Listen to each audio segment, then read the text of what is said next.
10 strange but true cases of scarecrows. There's no doubt that scarecrows can be creepy. After all, they are associated with the end of the harvest and the dying off of the land.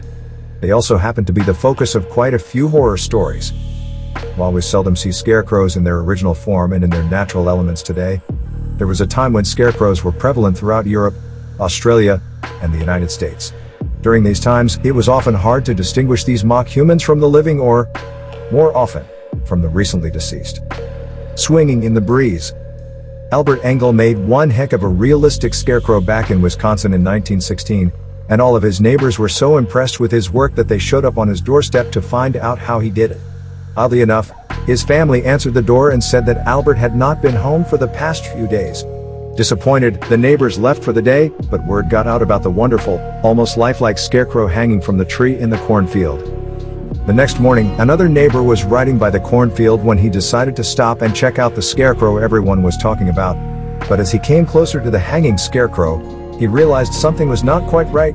The dummy wore a wide-brimmed hat, concealing its true face from passers-by, but up close, the curious neighbor could plainly see that the scarecrow was actually Albert Engel himself.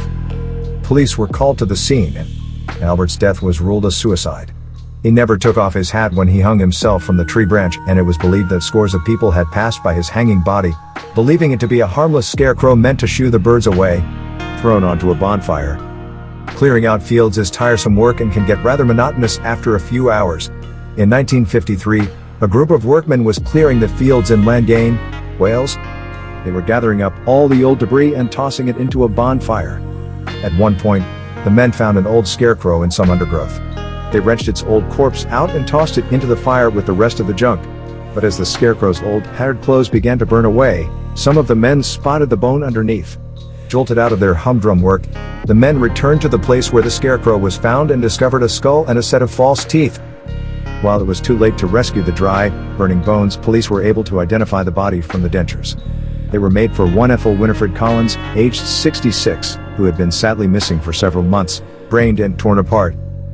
Some people should live in homes where there are no neighbors in sight, while others are simply too crazy to live next to. For instance, Mary Heyman of California hated the very sight of her neighbor, Luigi Lugo. Whether it was something he did, how he acted, or through no fault of his own, we will never know, but his face so infuriated Mary that when he put up a scarecrow in 1911 that looked almost exactly like him, Mary simply went nuts. She trudged over to his home, grabbed hold of the scarecrow, and brained it, beheaded it, and tore it limb from limb. The poor scarecrow was totally dismembered, and Mary was arrested for battery.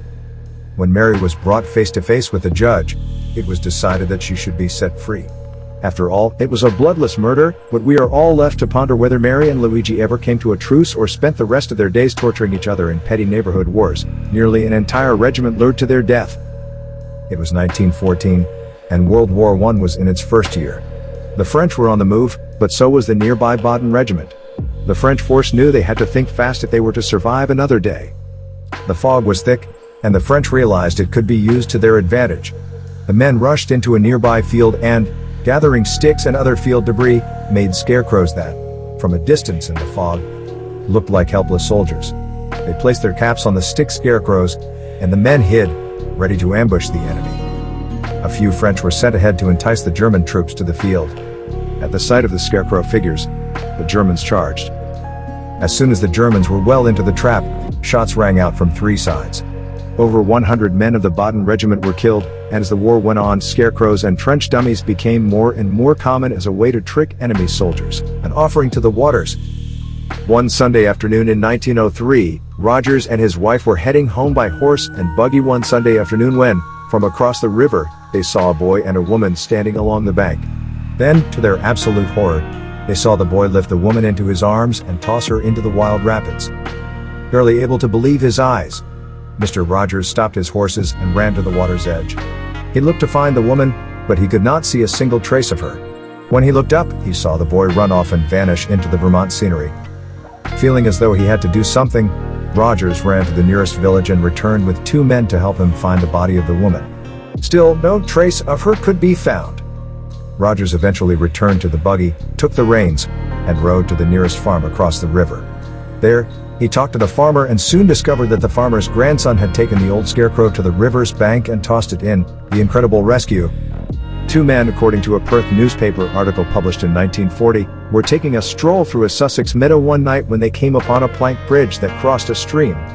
The men began to walk across the planks when, their horror, a body floated beneath them. The men had to be in shock at the sight, but it did not stop them from being brave. They quickly got off the bridge, ran to the water's bank, and took off their shoes and socks. Together, the men waded into the water and grabbed hold of the body. When they got the body to the water's edge, they lifted it and heaved it onto the bank. There, they discovered in the darkness that the victim was no ordinary human. They had rescued a scarecrow that had somehow made its way into the stream as either a prank or as a means of disposal, mistaken identity. Maud Hufnagel and her friend were walking through a Pennsylvania cornfield on their way to church one Sunday morning in 1909 when Maud spotted something lying on the ground. "Look," she said, "somebody has knocked over Papa's scarecrow." Maud walked over to set the scarecrow back up, but when she reached it, she screamed and fainted. Her friend ran to her and discovered that the scarecrow was actually the mutilated body of Maud's father. Charles Hufnagel was walking home through the cornfield when he was attacked. The police were able to determine that there was a fierce struggle between Charles and his attackers. Charles failed to overcome the other men, and his body was hacked to pieces. All of the farmer's money and valuable papers were taken from his pockets. It was clearly a brutal robbery, but the sheer shock value of the story led to it being printed in newspapers across the country. A stone's throw away.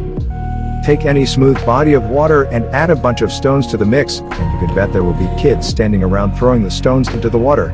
Give them a target, and they will be busy for hours. That is sort of what happened at the reservoir in Beaufort, Victoria, back in 1908. It was about 4 p.m., and a bunch of boys was throwing stones into the reservoir. They noticed a coat and hat floating in the deep and used them as a target for about 2 hours. The boys thought they were pelting a discarded scarecrow until someone decided to check the scarecrow out. That was when the body of John Cuthbertson was discovered. At the inquest, it was believed that John may have drowned himself.